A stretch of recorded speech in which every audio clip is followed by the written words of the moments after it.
भक्तगण दर्शक दीर्घा में उपस्थित हैं। इस व्यास मंच कहा व्यासो नारायण स्वयं। व्यक्ति का मूल्य नहीं होता, स्थान बहुमूल्य होता है।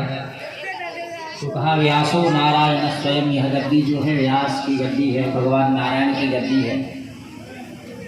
तो इस व्यास मंच से मैं आप इन तमाम श्रोताओं को, नहीं तो इतनी वर्षा हुई थी,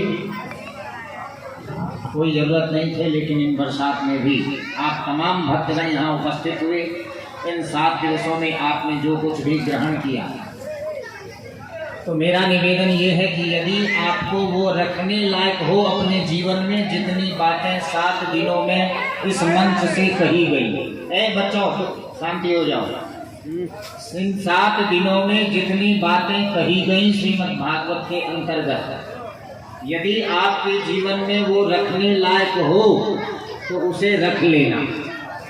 और यदि कुछ ऐसी बातें कही गई हो जो आपको रखने लायक न हो तो उसको मानसिक रूप से व्यास मंच पर चढ़ा देना। हम पोटली बांट कर कहीं और बांट लेंगे।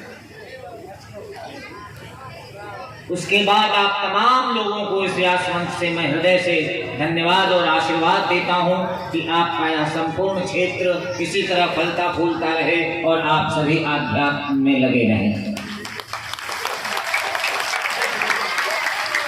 इस कार्यक्रम का मुख्य श्रेय, क्योंकि इसके एकल करता है, सहयोग, समाज के सहयोग के बिना कोई भी कार्य संपन्न नहीं होता, चाहे व्यक्तिगत घर का ही काम क्यों न हो। वहाँ भी हमें समाज के सहयोगों की आवश्यकता पड़ती है।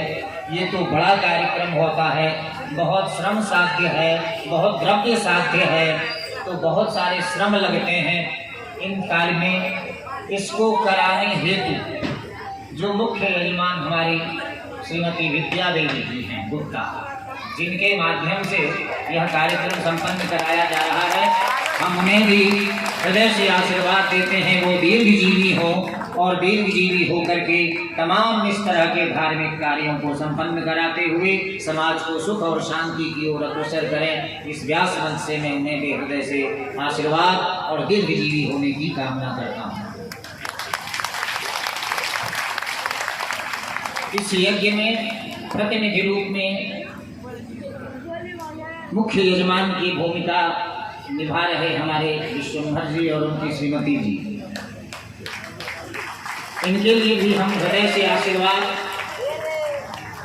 ज्ञापित करते हैं। बड़ा आनंद आया इनके यहाँ, इन्होंने इतनी सेवा की, बड़ा बढ़िया बढ़िया चीज खिलाती थी। 11 बजे रात में परसों मुझे खांसी हुई, 1 बजे रात में ये खड़ी थी वहाँ। इन्होंने पूछा कि क्या हुआ आपको, हमने कहा कोई बात नहीं है, लेकिन ये बात है। तो हमारी निष्ठा जब किसी चीज के प्रति होती है, हमारा उत्साह जब किसी चीज के प्रति होता है, तो वह कार्यक्रम स्वयं इसी तरह सफलतम कार्यक्रम में से होता है। आज आपका मेहनत, आपकी उत्कंठा और आपके अंदर जो उत्साह था, वह उत्साह आज समाज के सामने प्रदर्शित हुआ, जिससे यह सफलतम कार्यक्रम आपका हो रहा है। मैं आपको भी हृदय से आशीर्वाद और धन्यवाद देता हूँ। आप इसी तरह धार्मिक कार्यों में प्रवृत्त रहें। भगवान आपकी सभी मनोकामनाएं पूर्ण करें। साथ ही हमारे प्रिय, जिनके लिए मैं यहाँ आज आया करता हूँ, या वो जब भी बुलाएं तो मैं यहाँ उपस्थित रहूँगा, वो सारे मित्रजन हैं हमारे श्री राम कथा ज्ञान यज्ञ समिति के समस्त पदाधिकारी, कार्यकर्ता और सदस्यगण।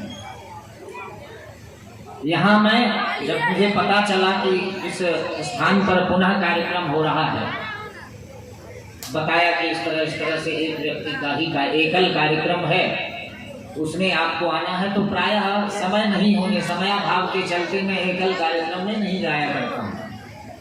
लेकिन फिर इन्हीं सदस्यों में से सूचना मिली कि नहीं यहाँ हैं, जो नहीं थे वो भी आए और आकर के सम्मिलित हुए। उन्हें भी हम इस संपूर्ण समिति को अभिवृद्धि की कामना करते हुए हृदय से आशीर्वाद और धन्यवाद प्रदान करते हैं। इस कार्यक्रम में जो भी प्रत्यक्ष रूप से अप्रत्यक्ष रूप से जिन भी लोगों ने सहयोग किया है, उस समस्त लोगों को हमारे तरफ से आशीर्वाद और धन्यवाद ज्ञापित करता हूँ।